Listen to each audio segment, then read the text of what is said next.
Sunset Time by a Biocorn. Chapter 22.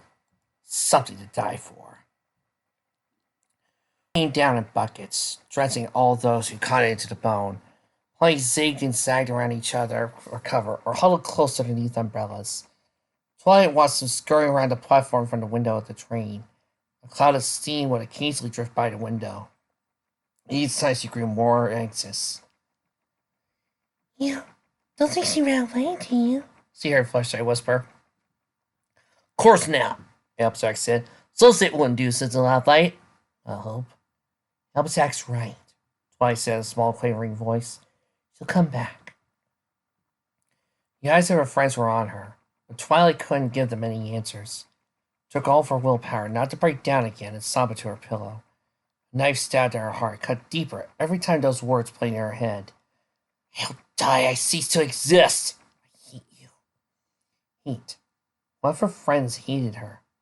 It hurt worse than the disappointment or betrayal. Worse than any spell ever thrown at her.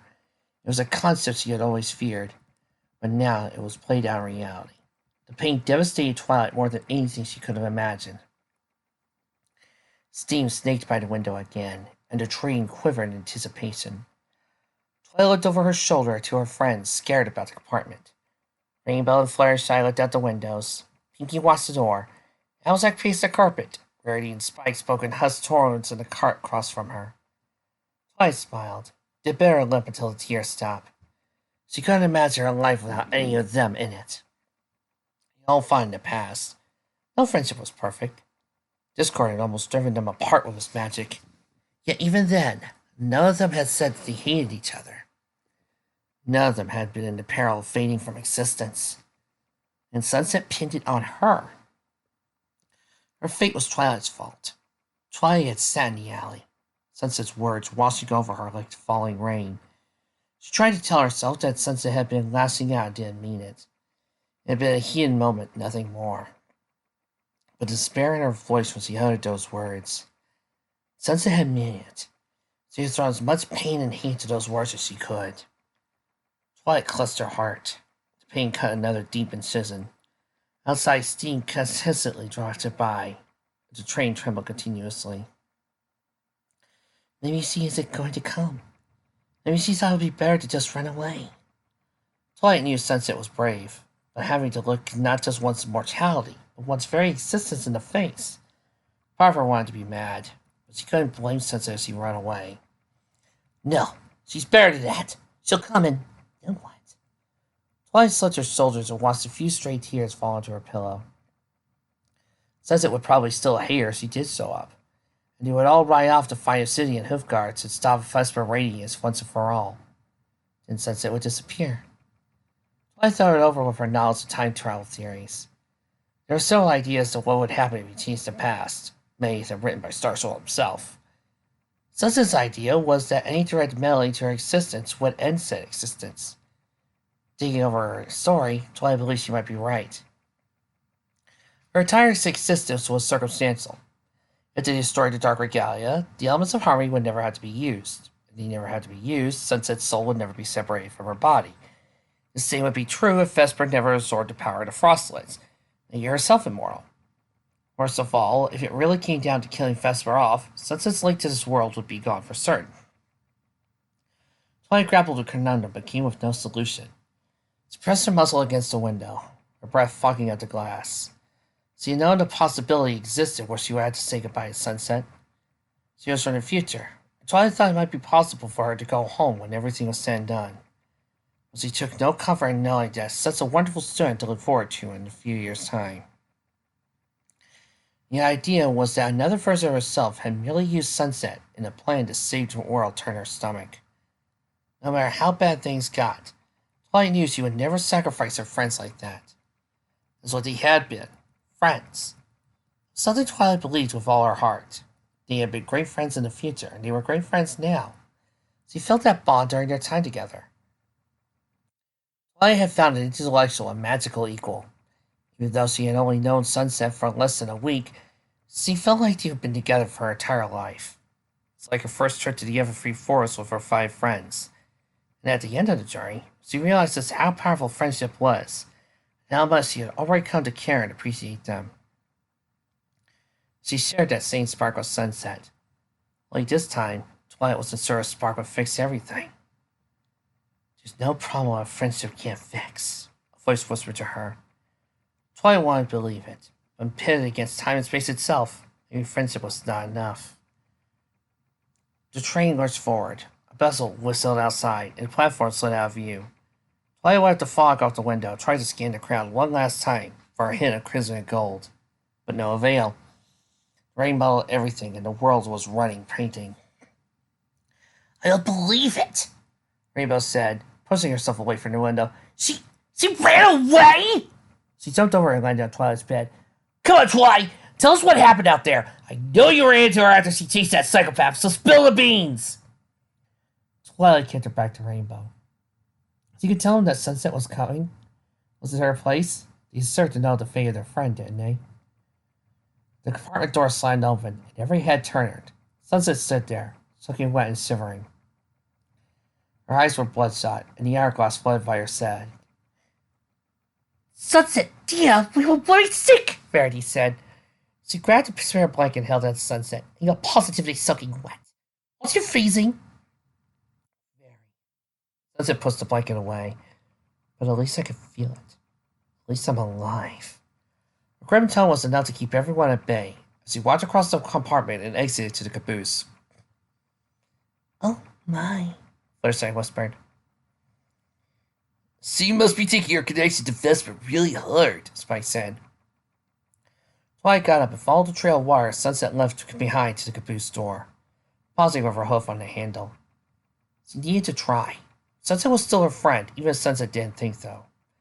Twilight pulled the door open, flinching as the cold rain sprayed against her coat. Still, she pressed on. Sunset rested her head against the railing, watching the tall tail fade into the mist. She could feel the train moving faster than its previous trips. The world melded together quicker than before, so she couldn't see the space between the trees. Sunset guessed they were trying to make up for lost time. It was fine with her. The quicker this was all over, the better.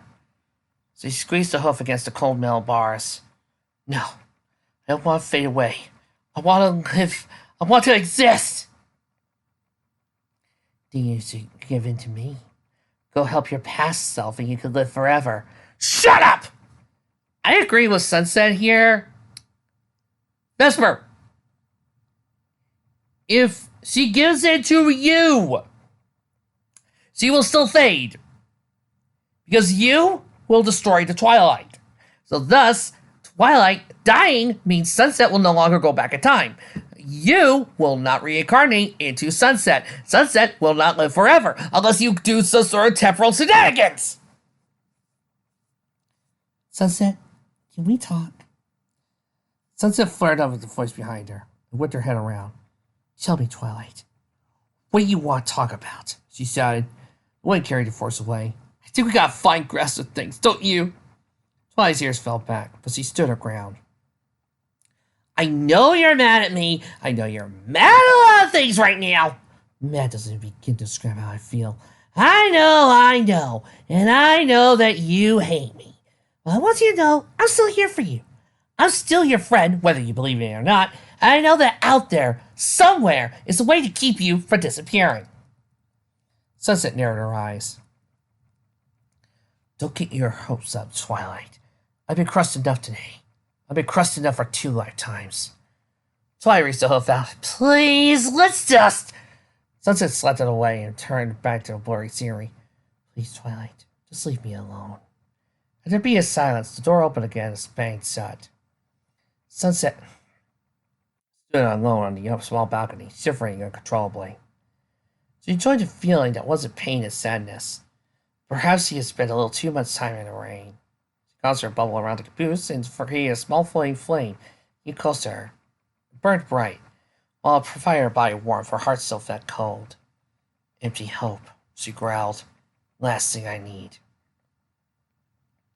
Sunset mindless watched the flames hover up and down in a lovely dance, a gentle sway hypnotizing her to relaxing her shoulders and even her breathing. Sunset? Her realization broke. She spun around, prepared to forcefully repel Twilight as she had to. only to find Pinky standing there with a sheepish smile. I'm really sorry if you wanted to be alone. I was just really worried about you. He took a tiny step back. But I'll leave if you want. No, it's fine, Pinky. You can stay. Sunset said, easing from her aggressive position. She scooted over to give Pinky the room on the balcony. Ooh, it's really toasty out here. Yeah, I put a force field to keep the rain out. Sunset reached forward and poked the invisible barrier. Flash flew for a second and faded away. Pinky said with a hop. But why didn't you just come inside? Didn't feel like it. Pinky stared at her with bright blue eyes. Her smile was small, but it was still there. You know, Twilight's worrying about you. We all are. Twilight's the reason I'm in this mess to begin with, Sunset said barely. That isn't fair, Sunset, Pinky said, her voice light but stern. You can't blame Twilight for all this. Why not? Sunset growled. Past, present, future, what does it matter? She's the reason I'm leaving this lie. I'm not a pony Pinky. I'm just a clone. Sunset bowed her head. Just a replica. Well, what's wrong with being a clone? Pinky asked. What? Pinky poked at the floor with a solemn look. A few months ago, I found a magic pool that makes copies of you. Sunset remembered Princess Twilight telling her this tale. A lesson in making choices instead of trying to do everything at once. Pinky continued, for the most part, it looked like you just wanted to have excessive amounts of fun. What I wanted when I made them. But when Twilight sent them back, I'm starting to wonder if maybe there was more to them. If they really were their own pony. Pinky, Sunset was unsure how to properly respond. Okay, so maybe you're kind of a copy of somebody else. Pinky looked at her head and smiled. That doesn't mean you have to be a copy. You're you. Sunset opened her mouth to counter, but Pinky's beer. You two are totally different ponies. You do have the same soul. Cecil, grrr, I hate everyone. But you're all nice and friendly and smartness, like Twilight. Sunset's eye gave subtle twits. Pinky looked to the sky for a moment, trying to find more words. It's almost like if your soul has soul, you're totally different soul from Vesper. Pinky placed a hoof on Sunset's shoulder. What I'm trying to say is, just be you. Pinky, I appreciate that, but... Sunset gently brushed her hoof away. Me is just a... No! Pinky shook her head. Be you, as you are right now. Not who you were or what you'll think you be. Be the good you that you know you want to be. Sunset tried to make sense of the words in her head. As odd as they were, perhaps there were grain of truth in them. Be the me I want to be? Does it matter a reincarnation? Of course it does. Remember, you're a worthless scapegoat marked for complete oblivion. That won't change no matter who you pretend to be. Sunset bit her tongue. As much as he loved to admit, she did have a point. It didn't matter who she was in the end.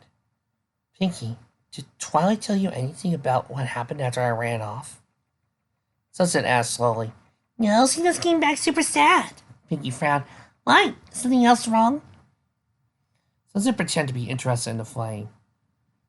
So you didn't tell them, Twilight? Sunset was in no mood to be grateful for Twilight for anything. She silently thanked her for keeping quiet about the conversation in the alley. Pinky was still giving full attention to Sunset. Her body leaned forward like she was ready to spring forward and give Sunset a hug at a moment's notice. It's Pinky! What do you expect? I can't tell you, Pinky. I just can't. I don't care too much. You need to focus the task on Hoof. I never told you what was going to happen to me at the end of this. But she knew Pinky was persistent. She would do anything to make her friends happy. She would wait forever for a decent answer. Sunset ran a hoof through her mane. Pinky, what if the me I want to be? What if, she sighed, let's say, hypothetically, that the you wanted to be had to pay a price. Had to do something really hard in order to be a better pony. In order to keep the things he cared about safe. Pinky tilted her head, humming softly. Price and pay to keep everyone safe. Like, I can never eat cake again, or throw a surprise pony? Sure, why not? Well, if it meant every pony I knew would be happy, then yes, I paint. Pinky smiled again and bobbed her head. That's the me I know I want me to be. Sunset eyed her carefully. And if it was something more personal than not eating cake or throwing parties? And I still do it, Pinky said proudly, no matter what. I see. Sunset stared into the flame. An image of candlelight burning and crumbling surfaced in her mind. No matter what. Ponies say that a lot, but when you're faced with that decision. Pinky's eyes held an unexpected amount of wisdom. Sunset, my price do you have to pay? Damn, she's good. Sunset fiddled with her hooves. When this is all over, maybe I should just tell her. Pinky. What? Sunset looked down at an hourglass and leaned against the rail. Fire made it glow in majestic light, turned to gold beads into rubies. I can't go home, Pinky, she said quickly, swallowing her emotions down. I'll never be able to go home. That's why I don't want to be me. Being me means Sunset's focus straightened. Pinky didn't tackle her this time. Instead, she leaned forward and let her rose around Sunset. I'm sorry, Sunset. That's a really sad price to pay. I don't know what I'd do if I couldn't go back to Ponyfield or the Rock Farm again. Yeah. Sunset didn't push her away this time, but she didn't return the hug either. Pinky didn't seem to mind. She kept Sunset wrapped in her embrace. Sunset had to admit, it served better protection for the cold than the fire. Would you still do it? Sunset asked when Pinky let go. Do what? If not being able to go home again, and never be able to see your friends ever again, would you still be willing to pay that price? Pinky hesitated only for a second before nodding fiercely. As long as I know everyone is all right, that's good enough for me. Sunset nodded in turn. You're right. Keeping everyone else safe. That's all that matters in the end. I can't be selfish now. All their lives mean more than mine. I've had 2 chances to live when most only get 1. So I had to forfeit mine to let them have a future? Then... Besides, Sunset, Sunset looked up at Pinky, who was smiling warmer at her. You'll always have a home with all of us. We all think of you as a great friend. We may not be able to replace your real family or your old friends, but we'll always be here for you. A smile made its way across Sunset's face. She turned away from Pinky so tears wouldn't show. Thanks, Pinky. That means a lot. Luna had been right. Just because she and Vesper shared the same soul didn't mean you were the same pony. Since they had different memories, different experiences. You honestly believe that, Rubbis? I have friends. I have family. 2 things you never accepted. That's what makes us different. I'm grateful that this thing didn't take multiple chapters for Sunset to figure this simple thing out. Yeah. Sunset said aloud, I am my own pony. That's the spirit! Pinky jumped in the air, caught her hooves. I knew I could make you feel better. This guy takes you all the sour to find a sweet and smile. Sunset laughed. Pinky, don't ever change. Okie dokie dokie! You never changed either, Sonny. I'll try my hardest not to. Pinky embraced her one more time and said, I know you're mad at Twilight, but you should really talk to her. She only wants to help. Some of Sunset's newfound vigor drained away. Whether or not she accepted her role, Sunset couldn't forgive Twilight for forcing her down the path in the first place. For Pinky, however, she gave a curt nod and said, okay. Pinky turned down the compartment door and bounced inside. Sunset dispelled the flame, watching it flicker out of existence. Maybe my life is inherited. Maybe hardly anything belongs to me. Maybe I'm doomed to fade away. She turned and walked inside the train. But this is still my life now. I'm going to be me until the very end of it all. The streets of Camelot were quiet this morning. Word of what happened in Huffington hadn't yet reached the populace. They're still blissfully unaware of how large the danger is becoming. Celestia could no longer hide behind that shield. So she supposed it wasn't the danger she had been shielding herself from. It was the mayor behind that danger. She wished she had sprung into action back when Twilight and her friends were still in Las Pegasus, when she could keep telling herself Vesper Radius wasn't her daughter. She stood on the balcony, eyes to the north, Just beyond the mountains was the Crystal Empire, the bearers of Harmony's next and last destination, where the Obsidian Hoofguards were supposed to be buried, and where Sunset Shimmer, her lost star, was waiting for her. I walk away for 2 seconds, and I come back to see you about to take flight, sister. Celestia looked at Luna, standing in the doorway. Would you have me do something else, Luna? She said, words unintentionally barbed. Luna took a step forward. No, not yet. It is only I just barely finished telling you what I saw and learned of in young Sunset's dreams, and you're already prepared to leave. I would have thought you would tell me your side of the story first. What is there to tell? Celestia snapped. I failed. I failed my family again. Only this time I could not bear to bash her like I did you. So I let her walk away. Celestia sagged her shoulders, feeling the weight of her age crash down on her again. I let her walk away.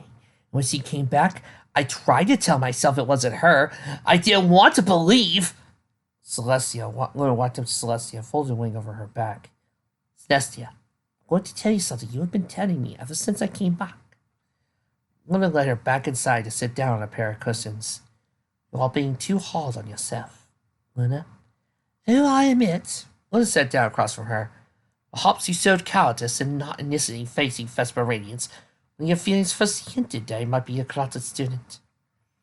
Celestia sighed. Brutal honesty was one of Luna's endearing features. But can you honestly tell me you failed Sunset Shimmer? You did not provide for her everything she needed? Did you not try to put her onto the right path? That you did not do your absolute utmost to reach each of right from wrong? That's just it, Luna. Celestia spoke evenly. She could barely hear herself. I tried, but evidently I did not try hard enough. Luna gave her eyes a hard roll. Nonsense. But you had chosen to spoon-feed her the rest of her life. No matter how little or how hard you try, her actions are ultimately hers alone. Luna looked out the window just as a flock of robins flew past. You cannot blame the mother bird if the chick she pushes out the nest falls instead of learning to fly. Although if you ask certain fans, yes! Celestia should spoon-feed her for the rest of her life and hold her hand and do everything for her. I call these people morons. Celestia watched the robins circle around each other and swing seat hymns before flying north. You can blame the mother for pushing her before she was ready. You could blame her for filling the chick's heads with delusions of grandeur. You could blame her for being so blind with love that she couldn't see how far her chick's madness had already spread. The robins departed, leaving the room quiet save for the sisters' synchronized breathing. I indulged her, Luna. Celestia cringed, feeling the buried pain rush toward and assault her heart.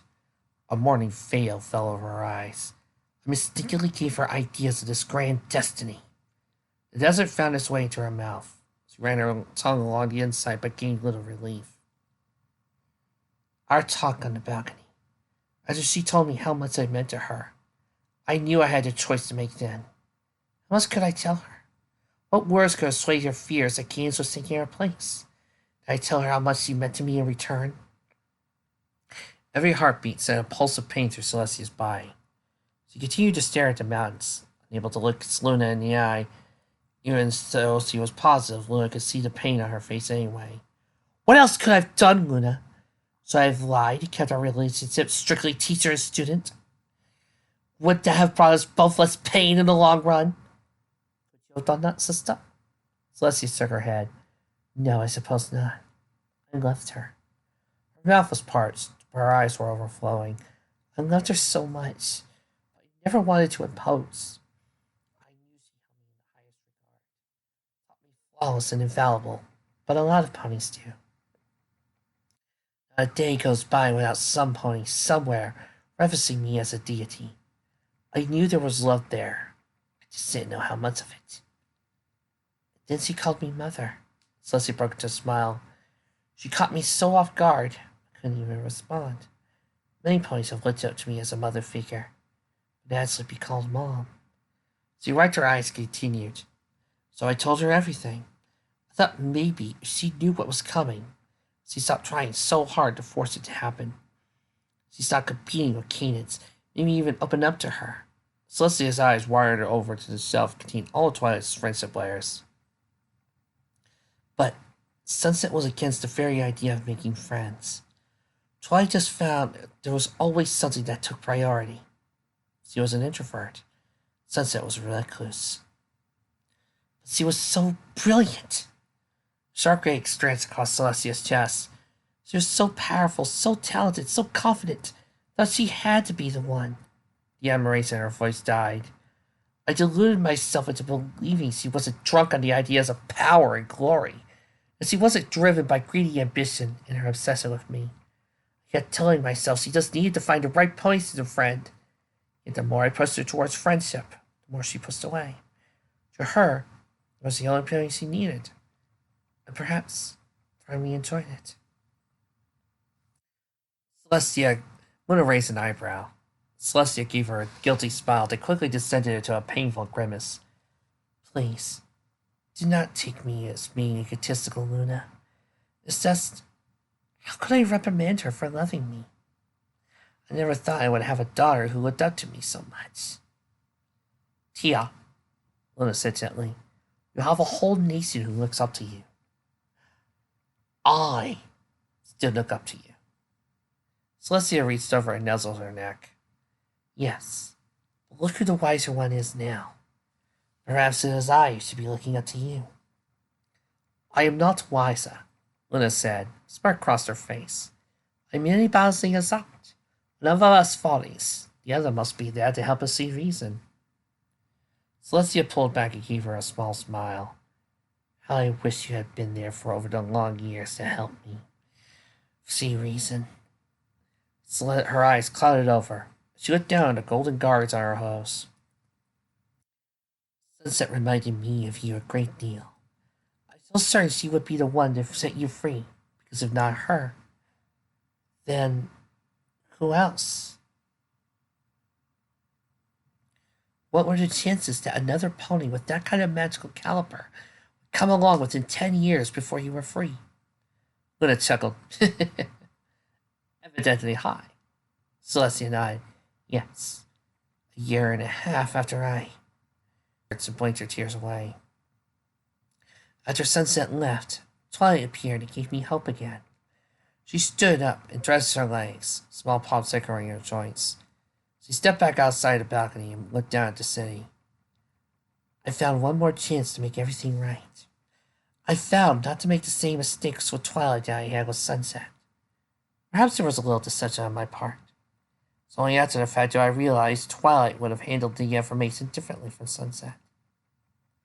Luna stepped up next to her and watched their pony scurry about the city. Twilight would have sighed away and hesitated.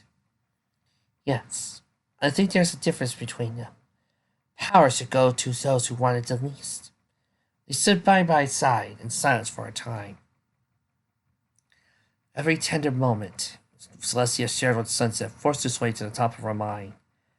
How could such a sweet, curious filly turn into such a megalomaniac? Celestia still bound herself. Even if Luna was correct, she ultimately could not control Sunset's actions. Did you ever look for her after she ran away? I didn't have to. I knew she was in the castle. There's a sensor spell in the throne room. I knew where she was, but... Celestia folded her eyes shut. What was I to do? Chase her even further away? I could not take back what I said. Ask her to come back, even if my heart begged me to do it. Luna nodded. Feel hard. We may have the grounds for an argument right now. Celestia gave a weak laugh. Perhaps. It was after the rain boom I noticed she was truly gone. I had my highest guards keeping an eye out for her. They never saw her. I guess that Seaguard in Twilight was my newest student and left Equestria for good. A part of me was happy. Maybe she would finally find her own path. And now, Celestia? Luna's voice was not accusatory. Celestia flinched just the same. Why did you not tell me about her sooner? Why did you not go out and meet her when you first thought Vesper Radiance might very well be your daughter? I was afraid, Celestia whispered. I was ashamed. I couldn't bear to see the monster I had created. I didn't want to see how far she had driven herself to madness, all in the name of pleasing me. Celestia lifted her face to the sky, letting the sun kiss her. I told myself Vespavanius could not be sunset, because he was already traveling with Twilight. That was my daughter. I didn't know how, but she had landed in the future and found peace under Twilight's tutelage. She smiled. I suppose my fancy wasn't too far from reality. A fire rose in Celestia's heart, likening the sharp pain. But this has gone long enough. Her voice was hard. I will not ignore her anymore. If it is me she wants, then I shall face her. No, you won't! Squirt! Oh! But, no! Squirt! Bad, Celestia! Bad! You too, Luna! I'm not having any god ponies interrupt my adventure! You two stop thinking about that right now, young ladies! Stop! Bad ponies! No. You are not going off and joining them on this adventure. You are going to sit there, smile, and be good little goddesses, and let us mortals handle the rest. You can, I don't know, go off and rule or something. I don't care. Just you gods stay out of it. All right, got it? No gods, no rulers, only men. Now, where have I heard that phrase before?